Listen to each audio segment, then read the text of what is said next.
Is everyone healthy who has been selected this week? Yeah, I think so. Yep. So I had captain's run this morning, so good to go. So how do you approach this game now that I suppose there's fewer ins and outs dramatically as Yeah. well has been? Does it make it a bit easier for you to approach? Yeah, it was an important week because we are on the cusp of availability. So I think there's 26 available this week. So we've got a squad together and, pretty much Luke for Shannon's the main change. Obviously, young O'Neill comes into the side for True. But, to not make vast changes is important. So that's a positive.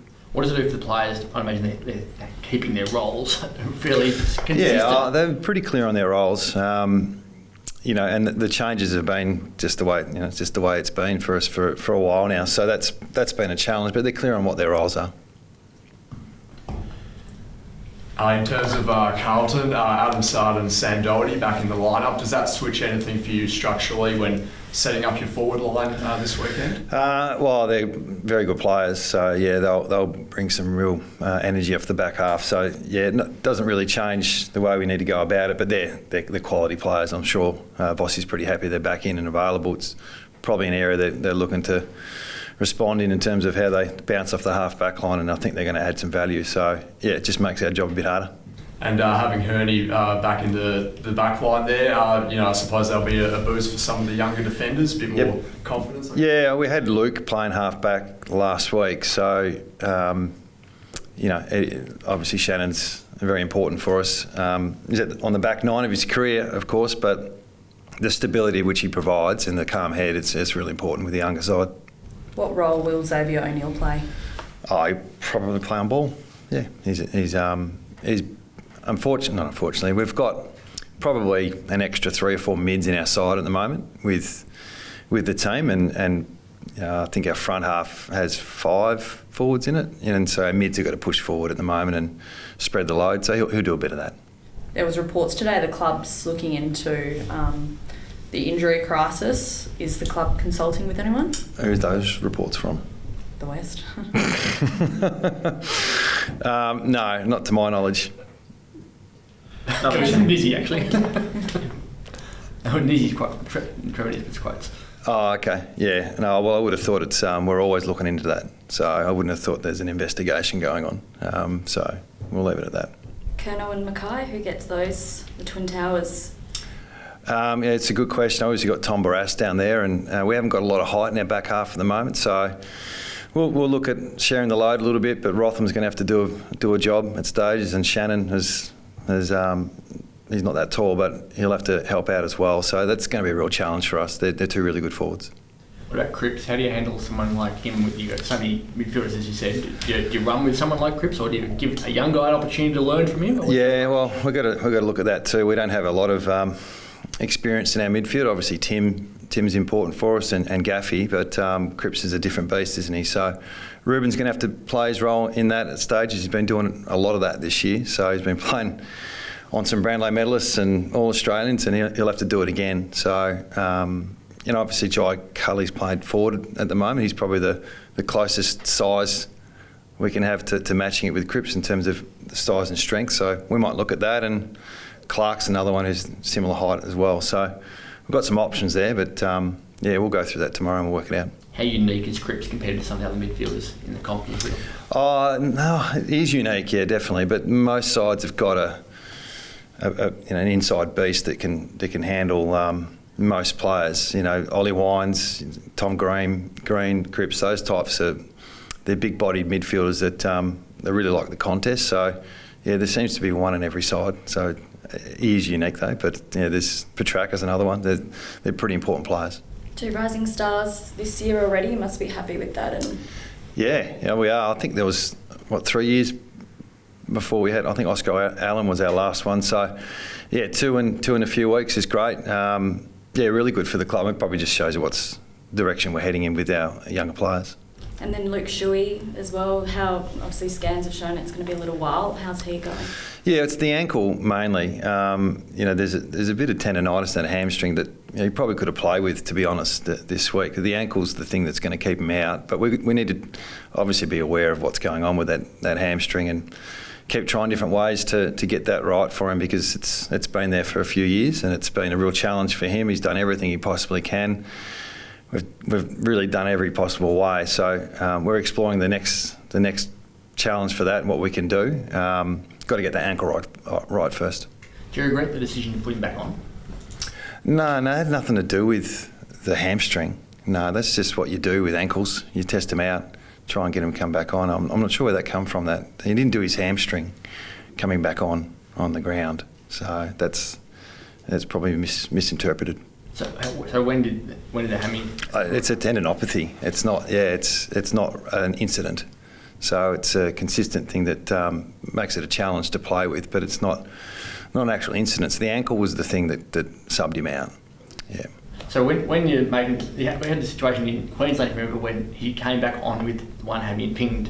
Oh, yeah, that was a bit different. Which is different, obviously. Yeah. But people look and go, well, how can he come back on and then be missing such an extended amount of time after trying to play he went through a quarter and a half, I reckon, with the ankle? How is it that players are able to come back on and spend so long on the field and then miss such a big chunk of time? Why wasn't it recognised a bit earlier? Because when you're doing ankles like that, you can play through a bit of pain, and it got to the point where he just couldn't sustain it. So we didn't want to keep jabbing it for him to play.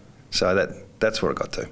Has it been hard this year? Obviously, you had the forced blokes coming back on against Fremantle. Yeah. So Liam Ryan misses a big chunk of time afterwards. Campbell Chess is missing a big chunk of time afterwards. How are you assessing who can go back on and who can't go back on? It's on the ground. Yeah, when there's when you've got injuries. Yeah, that's just done by the doctors. It's not my call. Yeah, so the docs make that call. I'm waiting to see what their response is. So that's not. There's no risk taken. There's no extra precaution taken. It's just the doctor's call, whether it's concussion, ankle, shoulder, hamstring. At every game, they've got to make a call. Unfortunately, we've had to make too many this year with what we've been confronted with. And we had a pre-season where we had some really good numbers, really good availability, and then we've just been rocked a little bit with some unfortunate injuries that we couldn't control, and combine that with the standard injuries you have, we've got a fair cluster. So it's disappointing we're dealing with it, but that's just what it is. So we keep talking about injuries and injured players and who's out, but start talking about who's in and what we've got available, and the challenge we're facing to perform every week with the guys playing. So spent a lot of time, haven't we, talking about injured players, which I get, but we're not doing that downstairs. We're talking about who's in and who's available and how we're going to try and beat the Blues. How much of a focus has the second quarter been this week? I mean, you basically were on top of Port in the other three quarters. Yeah. Can you prepare for second quarters? Maybe. The good thing is we're starting well. I think there's been two significant second quarters where we've been blown away.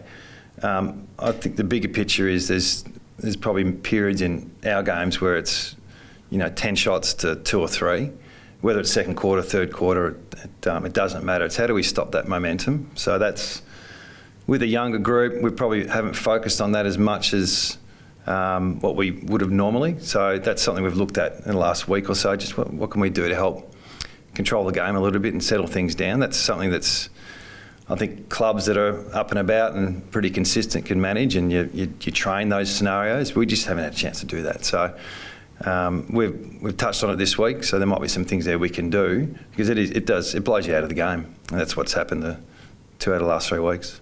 Just in terms of Jai Culley's performance against Port, do you feel like that gives you another dynamic now in that forward line to sort of pair up with Allen and Waterman? Yeah, and some of those a bit early to tell, but because, like I said, we're a bit light on for forwards at the moment, so your standard midfielder is not 194 centimetres. So when he went forward, he just gave something a bit different, played a bit deeper, and he bobbed up and kicked 4. I think most of them were crumbing goals or ground level goals. So probably a bit early to tell what we're going to get, but we'll give it a go again this week and see if he can produce the same numbers. Pretty happy if he does. He's got new boots on, nice fluoro forward line type of boots. So we'll see how he goes, without putting a heap of pressure on him to be our number one forward player, but to contribute like he did last week. And if he can do that again, we'll take it. We talk about Bailey Williams, I think, every week. What he's being asked to do is a lot, and he's contributing more so every week. Are you confident he can keep that up, or are you going to have to look at hopefully getting one of these other younger blokes in to help him out at some stage? Yeah, he battled some injuries last couple of weeks, but this week he's had a full week on the track, so hopefully he's pretty durable, Bailey. But yeah, at some stage he's going to need help. So, you know, it's actually helped Jake Waterman as well get into games. So yeah, whilst he's in this, you know, pretty good form and he's showing some good resilience, we'll keep him going. But we've got an eye on that as well, how we manage him. But has he been in the system for 4 or 5 years now? He's sort of ready to take that next step, and I'm really pleased he's taken a few steps forwards this year. Would you like to see him, if he can, get forward a bit and sort of attack the goals as well and chip in the scoreboard? Not at the moment, that'd be good, but he's playing ruck or bench. So I think we draft him as a forward ruck, and maybe one day he'll end up settling down there. And, you know, it's just a different craft when you go forward. As a ruckman, it's not as easy as everyone thinks. I think Max Gawn's done it really well, but most rucks find it a challenge just to go forward and try and play like a forward. So, yeah, hopefully Bailey can work on that in the years to come, but at the moment he's doing a lot of work in the ruck. In an ideal world. Yeah, ideal world, you're right.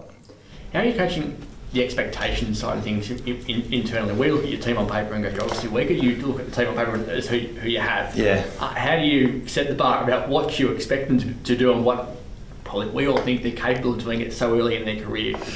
Yeah, at the moment we're chasing effort. That's probably the honest answer. You know, maximum effort, guilt-free footy. We're sort of, you know, calling it that.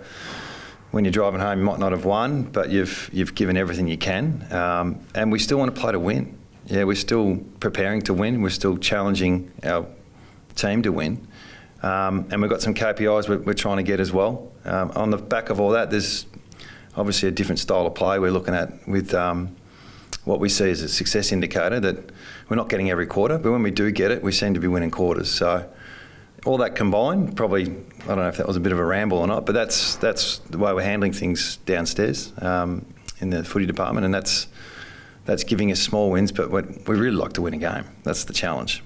Guilt-free footy is a really interesting term. Like, it's so different to what we were all taught when we were growing up. The coach would just yell at you the entire time. Like, are you encouraging them to take the risk, and if it doesn't come off, we'll live with it, sort of scenario? Yeah, well, it's probably more around effort. You know, I think that's what our fans want to see. They want to see some of our younger players coming through. They want to see us play a brand that is exciting and stands up and is good in the contest. And then win, lose or draw, at least you had a go. So it's a tough industry. We're here to win, but there's a way that we want to go about it that hopefully down the track it pays us back when we get younger players more experience. We get some senior players back. Some of the guys who've really stood up for us in the last 4 or 5 weeks get some compliment with some senior players, you know, and hopefully it pays us back.